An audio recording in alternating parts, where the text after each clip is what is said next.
Baik, Bismillahirrahmanirrahim. Assalamualaikum warahmatullahi wabarakatuh. Perkenalkan, nama saya Fauzan Lasar dengan NIM S1S1 20067. Nah, pada kesempatan kali ini saya akan mencoba untuk menjelaskan atau mengerjakan tugas 4 logik mata kuliah logika fasi dengan materi backpropagation. Nah, untuk backpropagation sendiri, arsitektur jaringannya itu eh, yang pertama, salah satu metode pelatihan terawasi pada jaringan saraf adalah metode backpropagation, di mana ciri dari metode ini adalah meminimalkan error pada output yang dihasilkan oleh jaringan. Dalam metode backpropagation, biasanya digunakan jaringan multilayer. Sebagai contoh, pada gambar berikut yang diberikan jaringan dengan sebuah hidden layer. Nah, berikut untuk salah satu contoh arsitektur jaringan saraf backpropagation dengan satu hidden layer. Pada gambar, unit input dilambangkan dengan X, hidden unit dilambangkan dengan Z, dan unit output dilambangkan dengan Y. Bobot antara X dan Z dilambangkan dengan V, sedangkan bobot antara Z dan Y dilambangkan dengan W.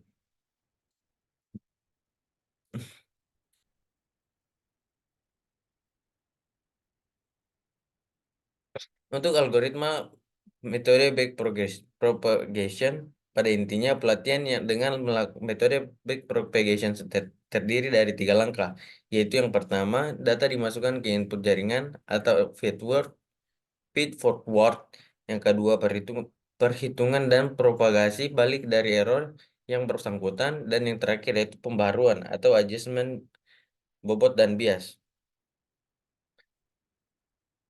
Saat umpan feed forward feed forward, setiap unit input XI akan menerima sinyal input dan akan menyebarkan sinyal tersebut pada tiap hidden unit Z unit atau ZJ. Setiap hidden unit kemudian akan menghitung aktivasinya dan mengirim sinyal ZJ ke tiap unit output. Kemudian setiap unit output atau YK juga akan menghitung aktivasinya atau YK untuk menghasilkan respon.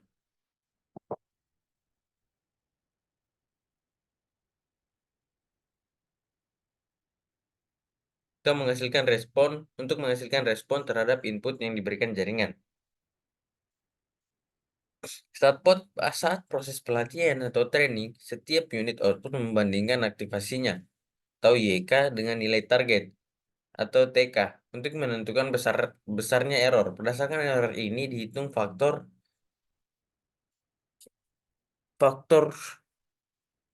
lambda K, di mana untuk faktor ini digunakan untuk mendistribusikan error dari output kembali ke layar sebelumnya. Dengan cara yang sama, faktor ini juga dihitung pada hidden unit ZJ, di mana faktor ini digunakan untuk memperbarui bobot antara hidden layer dan input layer.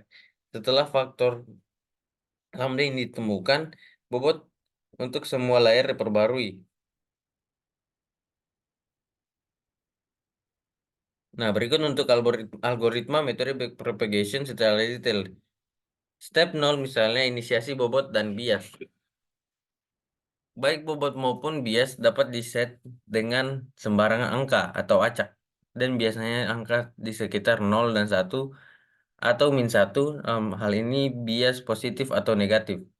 Step 1, jika stopping condition masih belum terpenuhi, jalankan step 2 sampai 9. Untuk step 2, untuk setiap data training dilakukan step 3, lakukan step 3 sampai 8.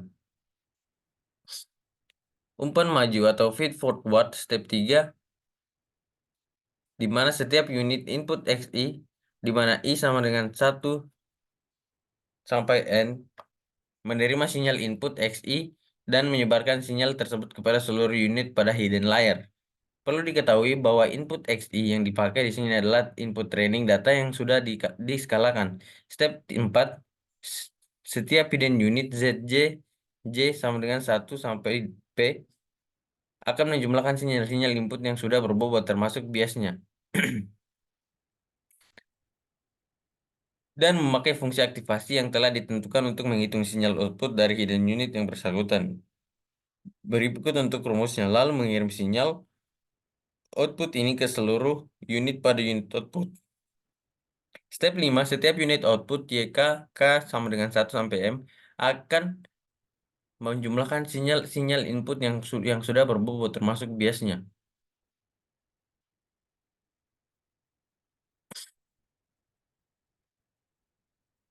Berikut untuk rumusnya, dan memakai fungsi aktivasi yang telah ditentukan untuk menghitung sinyal output dan unit output yang bersangkutan. Step 6, setiap back propagasi error atau back propagation of error. Step 6, setiap unit output JK K sama dengan 1 sampai M menerima suatu target pattern atau desired output yang sesuai dengan input training pattern untuk menghitung kesalahan atau error antara target dengan output yang dihasilkan jaringan.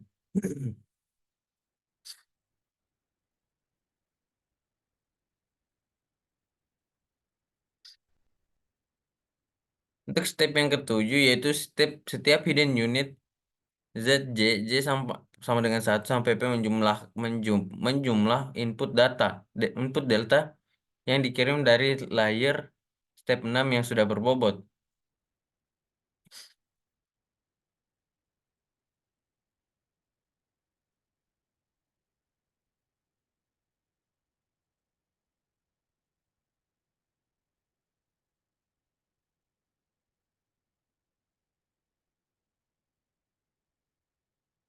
Nah, selanjutnya pembaruan bobot dan bias. Step 8, setiap unit output K sama dengan 1 sampai M akan memperbarui bias dan bobotnya dari setiap hidden unit.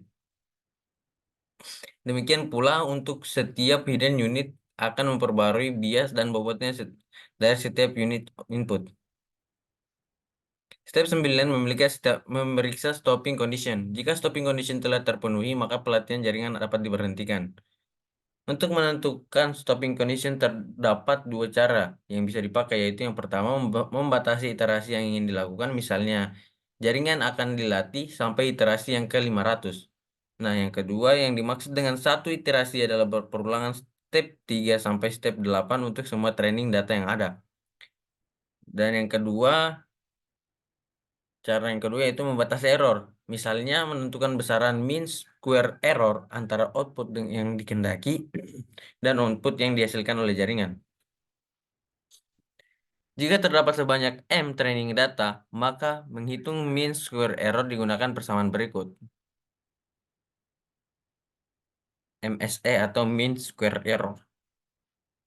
Setelah pelatihan selesai, jika kemudian diberi input, jaringan akan menghasilkan output seperti yang diharapkan. Cara mendapatkan output adalah dengan mengimplementasikan metode backpropagation, tetapi hanya pada bagian umpan majunya saja, yaitu langkah-langkah sebagai berikut. Step 0, inisialisasi bobot sesuai dengan bobot yang telah dihasilkan pada proses pelatihan di atas. Step 1, untuk setiap input lakukan step 2 sampai 4. Step 2, untuk setiap input I sama dengan 1 sampai N, skalakan bilangan dalam range fungsi aktivasi seperti yang dilakukan pada proses pelatihan di atas. Step 3, untuk J sama dengan 1 sampai P, berikut untuk rumusnya. Variabel YK adalah output yang masih dalam skala range fungsi aktivasi. Untuk mendapatkan nilai output yang sesungguhnya, YK harus dikembalikan seperti semula. Contoh aplikasi. Berikut ini adalah contoh cara pelatihan jaringan secara tiruan sederhana menggunakan metode backpropagation. Misalkan jaringan terdiri dari dua unit input, satu hidden unit dengan satu hidden layer, dan satu unit output. Jaringan akan dilatih untuk memecahkan fungsi XOR. Fungsi aktivasi yang digunakan adalah sigmoid, binary, dan layering rate. Berikut untuk arsitektur jaringan yang akan dilatih adalah sebagai berikut. Untuk training data yang digunakan terdiri dari 4 pasang input output, yaitu input 1, input 2, dan output. Sebelum pelatihan harus ditentukan terlebih dahulu stopping conditionnya, misalnya dihentikan jika error telah mencapai 0,1 sampai 0,41. Step 0, misalnya inisialisasi bobot dan bias adalah sebagai berikut. V01, V11, V21, V01, V11. Untuk step satunya, dengan bobot di atas, tentukan error training data secara keseluruhan dengan mean square error.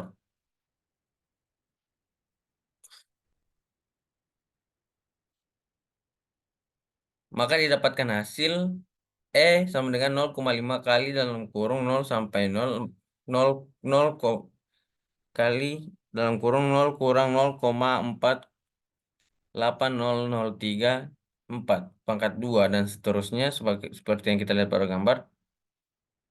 Untuk step 2, karena error masih lebih besar dari 0,41, maka step 3 dan sampai 8 dijalankan. Step 3 kali 1 sama dengan 0 bagi X 0 kali 2 sama dengan 0. Iterasi pertama training data pertama. Untuk step 4 sebagai berikut dan seterusnya. Saat ini V11 dan V12 masih belum berubah karena kedua inputnya sama dengan 0. Nilai V01 dan V02 baru berubah pada iterasi pertama untuk training data yang kedua. Setelah step 3 sampai 8 untuk training data pertama dijalankan, selanjutnya kembali lagi ke step 3 untuk training data yang kedua. Langkah yang sama dilakukan sampai training data yang keempat. Bobot yang dihasilkan pada iterasi pertama, training data kedua sampai 3, 2, 3, dan 4 adalah sebagai berikut.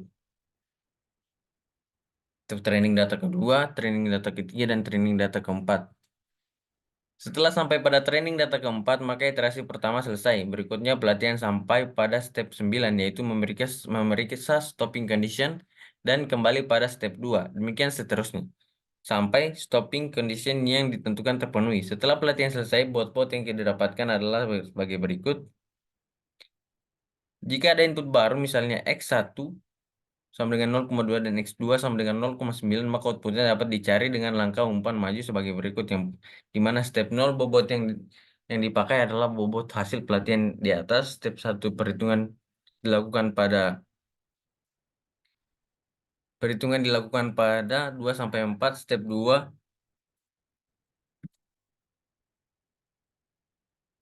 2 dalam contoh ini dibilang bilangan telah berada dalam interval 0 sampai dengan 1.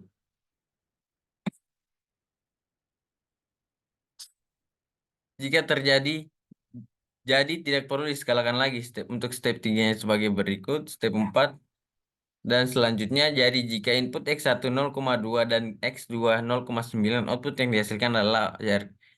dihasilkan jaringan adalah 0,661938. Nah, terima kasih. Cukup sekian dari saya. Mungkin itu yang dapat saya jelaskan. Lebih dan kurangnya mohon dimaafkan. Akhir kata, billahi taufiq wal hidayah. Wassalamualaikum warahmatullahi wabarakatuh.